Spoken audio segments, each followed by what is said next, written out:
Bill Gates, quien tiene a su alrededor, ¿no?, un halo de un séquito de gente que lo vanagloria, no solo por ser una persona que históricamente es de las más ricas de la historia, por lo menos desde que se registra la riqueza de las personas. Habló sobre México en una entrevista con Rolling Stone. Vi la entrevista completa porque yo pensé que podría valer la pena, la verdad. Dice algunas cosas interesantes sobre energías renovables en general, sobre las emisiones ¿no?, neutrales de carbono, bonos de carbono, tal. Tiene algunos puntos a rescatar, pero o sea, yo no me... o sea, no pasa nada si no lo escuchas, pues. O sea, que no te quites de sueño si no lo has visto.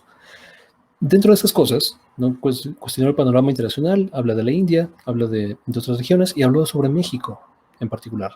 Vamos a ver qué dijo sobre México y por qué será que a Bill Gates le preocupa esta cuestión. Vamos a ver, es un video de 40 segundos. Pero hablando en términos más generales, el sistema educativo en México es muy débil. Por ejemplo, en cuanto a la rendición de cuentas de los maestros con relación al nivel económico de México. Y tener un buen sistema educativo es mucho más importante que sacar petróleo del subsuelo. Después de todo, un buen sistema educativo te permite tener ciudadanos informados, con vidas plenas. La educación representa más que el dinero. Así que México puede tener un futuro muy brillante sin el petróleo, porque su principal recurso es su gente.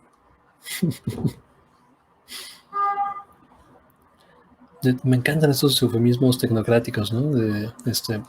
Para quienes no hablen tecnocrático, no liberal, dicen, no, pues México debería preocuparse más por su sistema educativo porque hay personas que ganan mucho en el sistema educativo, ¿no?, refiriéndose a los sindicatos. O sea, primero, un discurso antisindical, ¿no?, para empezar, y después, México tiene un futuro brillante sin petróleo, ¿no? ¿Por qué se pelean? ¿Por qué se preocupan de su petróleo, pudiéndose ocupar de desmantelar el sistema educativo, ¿no?, el sistema sindical histórico en la educación en México, y ¿no?, formar a los niños, porque los niños son el futuro del país y la educación no es lo más, y la gente es el principal recurso de México. Para empezar, lo que está planteando es una falacia porque está planteando una falsa dicotomía, ¿no? Una es innovar, ¿no?, o mejorar el sistema educativo en general, lo que se te ocurra como mejorar el sistema educativo, o invertir en la extracción de recursos naturales, recursos energéticos, ¿no?, en este caso petróleo. Yo te diría, ¿por qué no las dos? ¿No? O sea, ¿es imposible que se invierta en una y al mismo tiempo en la otra? Claro que no, o sea, es lo más natural, o sea, todos los países lo hacen, se preocupan al mismo tiempo por educación y por su seguridad energética. O sea, los eufemismos de los que está hablando Bill Gates es, no se preocupen por la extracción del petróleo, que les traigan más, o sea, ustedes no preocúpense por otras cosas, ¿no? Nosotros tenemos empresas grandes transnacionales que ya están en su país, que pueden perfectamente ocuparse del petróleo. El petróleo es una inconveniencia para ustedes. O sea, no se preocupen por extraerlo, por ocuparlo, por refinarlo. O sea, no, nosotros lo sacamos, nosotros les hacemos el favor de sacarlo. Y ustedes preocupense por otras cosas, como la educación, porque esos malditos maestros están ganando mucho, ¿verdad? Cuidado con esos maestros. Esa es la verdadera amenaza y lo que tiene que sentarse en México, desmantelar el sistema sindical en México, ¿no? Ahora, históricamente los sindicatos, ¿no?, en México han servido sí para mejorar las condiciones laborales de las personas, pero se han utilizado como cacicazgos.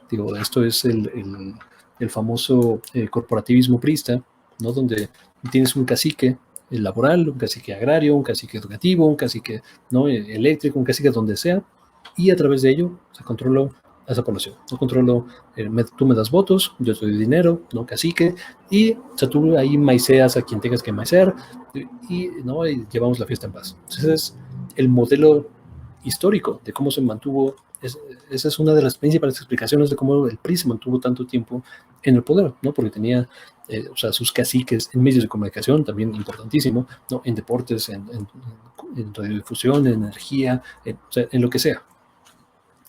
Bueno, entonces claro que hay problemas con el sindicalismo mexicano. O sea, México necesita más sindicatos, para empezar, pero más sindicatos que verdaderamente representen la voluntad de sus trabajadores y trabajadoras.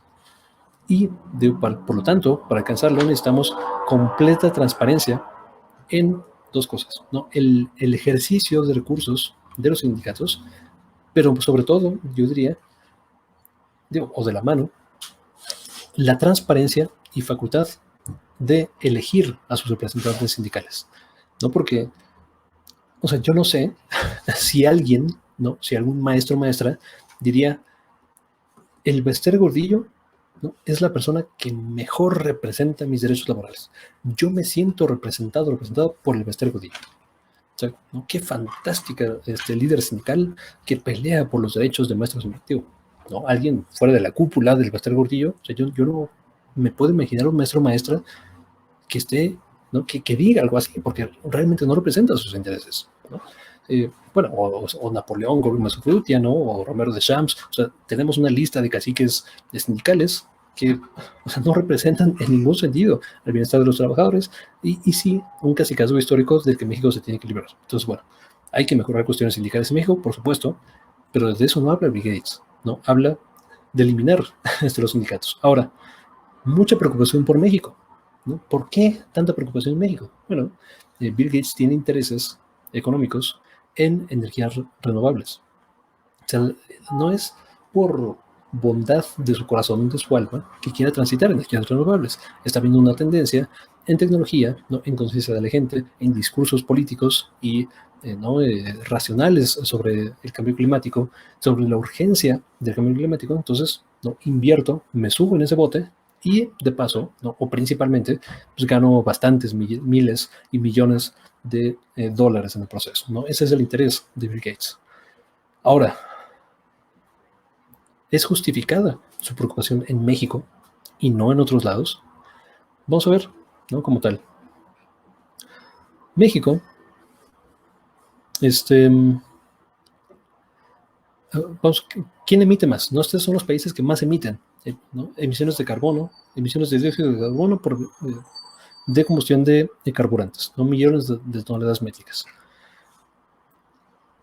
China, ¿no? Como primer lugar, Estados Unidos, India, Rusia, Japón, Alemania, Corea del Sur, Irán, Canadá, ni siquiera estamos en el top 10. Indonesia, México. México tiene la población la población 10 en el mundo y la participación 12 en emisiones de carbono. Me parece, ¿no? Que otros países, ¿no? Por ejemplo, Arabia Saudita, que, o sea, no estoy seguro de su ranking de población, pero no está en los 10 primeros de población, pero sí está en los más emisores, ¿no? Alemania no tiene de ningún modo, está entre las 10 poblaciones más grandes del mundo, pero tiene la producción 6, ¿no? La polución número 6. Entonces, ¿por qué carambas no está enfocando eso? Y más allá de países, les voy a compartir un dato que para mí derrota toda esta narrativa, ¿no? Hacia México. Estos son datos de 2017. Si algo habrá cambiado, es que se habrá concentrado más, se ha agravado más esta situación. Pero bueno, en 2017, 100 empresas son responsables de más del 70% de las emisiones globales. 100 empresas son responsables del más del 70% de emisiones globales. Es decir, toda esa narrativa de no, pues vamos a juntarnos las manos y vamos a producir menos popotitos, ¿no? Y lleva tu popote, por favor, y seamos responsables, consume menos gasolina, ¿no? Y consume menos. Claro, todo eso es importante y es importante generar una conciencia social respecto al cambio climático. Pero si vamos a hablar de los principales problemas de cambio climático, tengamos en contexto este número.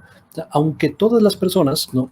Individuos, nos pusiéramos de acuerdo e hiciéramos emisiones neutrales de carbono, o sea, 0 emisiones de carbono, aún así somos responsables solamente por menos del 30% de las emisiones globales. El verdadero problema aquí está. 100 empresas responsables por más del 70% de emisiones de carbono. ¿Por qué no está el enfoque de Bill Gates en esas 100 empresas? Y sí lo está en los países. Pensemos, por favor, este tipo de cuestiones, ¿no? Antes de comprar narrativas extranjeras de personas, ¿no? De multimillonarios preocupados, ¿no? Por el ambiente, enfocados, ¿no? Abocados al bienestar social. No. O sea, su principal función y su principal objetivo en este mundo es maximizar ganancias socializando las pérdidas. Entonces, no, por favor, no perdamos eso en mente, y con ese prisma no podemos analizar mucho mejor todo este tipo de situaciones y narrativas que quieren empujarnos, sobre todo cuando vienen del extranjero, ¿no? y se enfocan mucho, les preocupa mucho la sociedad mexicana. ¿No? Hay otras preocupaciones, ¿no? que valdría la pena, si es que su real vocación es el cambio climático, podría ocupar mejor su tiempo, ¿no? que hablando de México. Pero bueno, hasta acá dejamos este comentario. Muchas gracias por ver, por comentar, por suscribirse, y nos vemos hasta la próxima.